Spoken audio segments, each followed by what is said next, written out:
केंद्रीय संसदीय कार्य मंत्री किरण रिजिजू ने कांग्रेस सांसदों पर लोकसभा अध्यक्ष के साथ दुर्व्यवहार करने का गंभीर आरोप लगाया। रिजिजू के अनुसार 4 फरवरी को लगभग 20 से 25 कांग्रेस सांसद स्पीकर के कक्ष में जबरन घुस गए और उनके साथ अभद्र भाषा का इस्तेमाल करने लगे। उन्होंने ये भी दावा किया कि प्रियंका गांधी वाड्रा और केसी वेणुगोपाल जैसे वरिष्ठ नेता वहां मौजूद थे और सांसदों को उकसा रहे थे। रिजिजू ने कहा कि इस मामले में स्पीकर कठोर कदम उठा सकते थे, लेकिन उन्होंने ऐसा नहीं किया।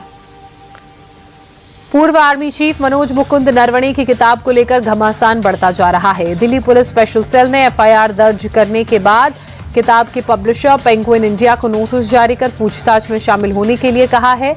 पुलिस ने पेंगुइन के पास सवालों की लिस्ट भेजी है। स्पेशल सेल ने किताब को लेकर 2 दिन पहले ही एफआईआर दर्ज की थी। इसके बाद पेंगुइन ने बयान जारी कर कहा था कि ना तो ये किताब अभी प्रकाशित हुई है और ना ही ये प्रिंट या डिजिटल किसी भी रूप में उपलब्ध है। योगी सरकार ने अब तक का सबसे बड़ा बजट पेश किया। वित्त मंत्री सुरेश खन्ना ने 9,12,669 करोड़ का बजट पेश किया। महिलाओं, युवाओं, किसानों समेत हर वर्ग का इस बजट में विशेष ध्यान रखा गया है। गन्ना किसानों को बड़ी राहत देते हुए समर्थन मूल्य में 30 रुपए प्रति क्विंटल की बढ़ोतरी की गई।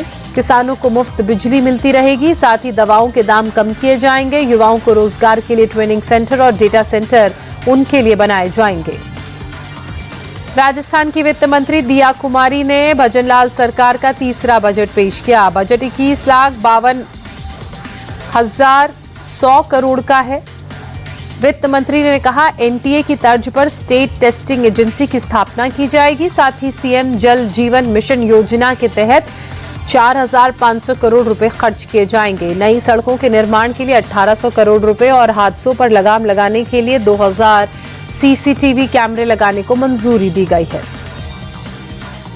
तेलंगाना में 123 शहरी लोकल बॉडीज के लिए वोटिंग जारी है। आज 116 नगर पालिकाओं और 7 नगर निगम के लिए वोट डाले जा रहे हैं, जिसमें 52 लाख से ज्यादा वोटर्स हिस्सा ले रहे हैं। इसके लिए राज्य चुनाव आयोग ने 8,000 से ज्यादा बूथ बनाए हैं। वोटिंग शाम 5 बजे तक चलेगी। चुनावी नतीजों की बात की जाए तो वो 13 तारीख को घोषित किए जाएंगे। लोकल बॉडीज चुनाव में मुख्य रूप से कांग्रेस, बीआरएस और बीजेपी के बीच मुकाबला है। केंद्र सरकार ने वंदे मातरम को लेकर नए दिशा निर्देश जारी किए हैं। गृह मंत्रालय के आदेश के अनुसार अब जब वंदे मातरम बजेगा तो उसके सम्मान में हर व्यक्ति का खड़ा होना जरूरी होगा, जैसे ही अभी राष्ट्रगान के समय होता है। साथ ही सरकारी कार्यक्रमों में वंदे मातरम के 6 श्लोकों का गायन था। वादन 3 मिनट 10 सेकंड तक जरूरी होगा। आदेश में यह भी कहा गया है कि राष्ट्रगान से पहले वंदे मातरम का 6 श्लोकों वाला संस्करण बजाया या गाया जाना अनिवार्य होगा। पश्चिम बंगाल के मुर्शिदाबाद में बन रही बाबरी मस्जिद के खिलाफ हिंदू संगठनों का विरोध प्रदर्शन जारी है। यूपी के लखनऊ में विश्व हिंदू रक्षा परिषद ने हुमायूं कबीर का पुतला दहन कर विरोध जताया। प्रदर्शनकारियों का कहना है कि मुसलमान और मस्जिद से हमें दिक्कत नहीं है, हमें परेशानी सिर्फ नाम से है। यूपी के केजीएमयू में अवैध मज़ारों का मुद्दा गरमा गया है। मज़ारों पर नोटिस को एआईएमआईएम ने आंदोलन की धमकी दे डाली। यूपी सेंट्रल एआईएमआईएम के अध्यक्ष शेख ताहिर सिद्दीकी ने कहा, अगर केजीएमयू में मज़ारों और दरगाहों पर बुलडोजर की कार्रवाई हुई तो पहले बुलडोजर को एआईएमआईएम के कार्यकर्ताओं के सीने के ऊपर से गुजरना होगा। केजीएमयू में 8 मज़ार और दरगाह हैं, जिसमें 6 मज़ारों को केजीएमयू प्रशासन ने अवैध ठहराया है। पंजाब के मोहाली में एक बार फिर कई निजी स्कूलों को बम से उड़ाने की धमकी मिली। ये धमकी ईमेल के जरिए भेजी गई, जिसके बाद स्कूल प्रबंधन और प्रशासन में हड़कंप है। स्कूलों में छुट्टी कर बच्चों को घर भेज दिया गया। कई बच्चे रास्ते से ही घर लौटा दिए गए। उधर पुलिस और सुरक्षा एजेंसियां अलर्ट हैं। Bomb disposable squad, dog squad, police की टीमें तुरंत स्कूलों में पहुंची, परिसरों की सख्ती से जांच की। राजस्थान के जालोर में युवक की मौत के बाद प्रशासन के लोगों को बड़ी मशक्कत करनी पड़ी, क्योंकि लोग प्रदर्शन कर रहे थे। ऐसे में पुलिस ने लाठियां बरसाई। 7 फरवरी के अशोक मीणा के शव को घर में फंदे से लटका मिलने पर परिजनों ने कहा कि अशोक को मारकर फंदे पर लटकाया गया है और इसी को लेकर एसडीएम ऑफिस के बाहर दिन से प्रदर्शन इनका जारी रहा। पुलिस ने प्रदर्शन कर रही भीड़ को समझाने की कोशिश की, लेकिन प्रदर्शनकारी माने नहीं, हटे नहीं, जिसके बाद पुलिस ने लाठी चार्ज कर इन्हें हटाने की कोशिश की।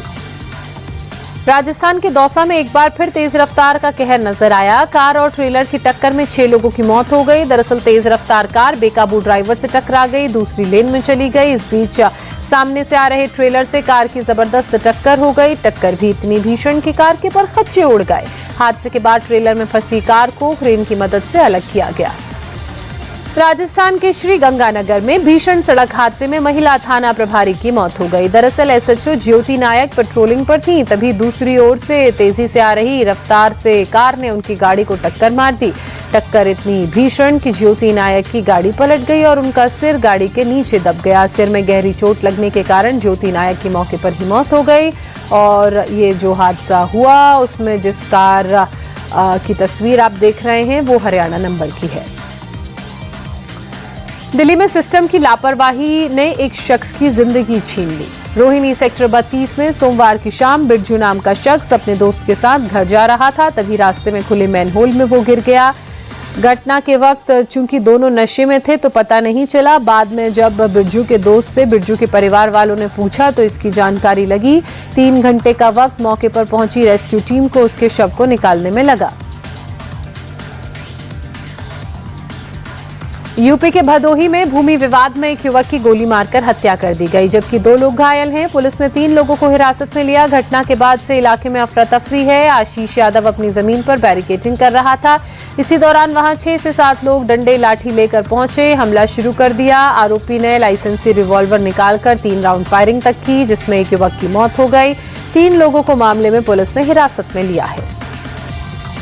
मथुरा के गोवर्धन में थाने से चंद कदमों की दूरी पर युवक के अपहरण की कोशिश की गई। घटना गोवर्धन दान घाटी मंदिर के पास हुई। पीड़ित दुष्यंत निवासी भवनपुरा एक पुराने मामले में गवाह है। आरोप है कि इसी मामले में फरार चल रहे आरोपियों ने दुष्यंत को सरेराह घेर लिया, जबरन गाड़ी में डालने की कोशिश की। जान बचाने के लिए वो भागा, थाने के अंदर घुस गया, तब जाकर कब उसकी जान बच सकी। यूपी के प्रतापगढ़ में मॉर्निंग वॉक पर निकली महिला को रोडवेज बस ने टक्कर मार दी। टक्कर इतनी जबरदस्त कि महिला उछलकर सड़क पर जा गिरी। महिला के पैर की बात की जाए तो वो बस के नीचे आ गए।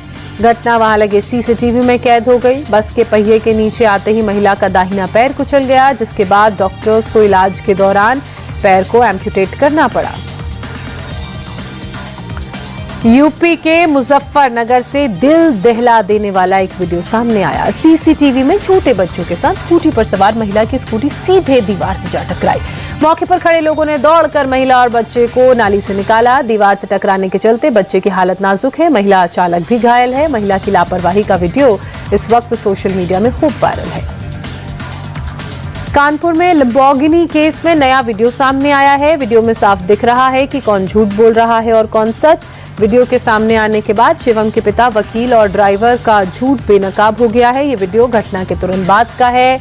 वीडियो में दिखाई दे रहा है कि गाड़ी में कोई ड्राइवर मौजूद नहीं है। ड्राइविंग सीट के अंदर शिवम मिश्रा ही बैठा है।